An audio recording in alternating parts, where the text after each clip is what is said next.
પતિ પત્નીની વચ્ચે ઝઘડો હોય, સૌથી વધારે પીડાદાયક કોઈ વસ્તુ હોય તો પતિ પત્ની વચ્ચેનો ઝઘડો સૌથી પીડાદાયક.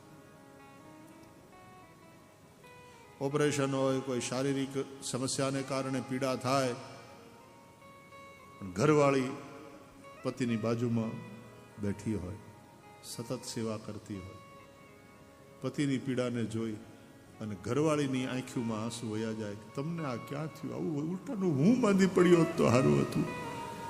એનો આવો પ્રેમ જોઈને પતિની પીડા હળવી થઈ જાય. અરે કે તું રડમાં, ભગવાન બધું સારું કરશે. એ પીડા સહી લે. પણ પતિ પત્નીની વચ્ચે જ્યારે ઝઘડો થાય, એની વચ્ચે અનબન, એ પીડા બહુ મોટી.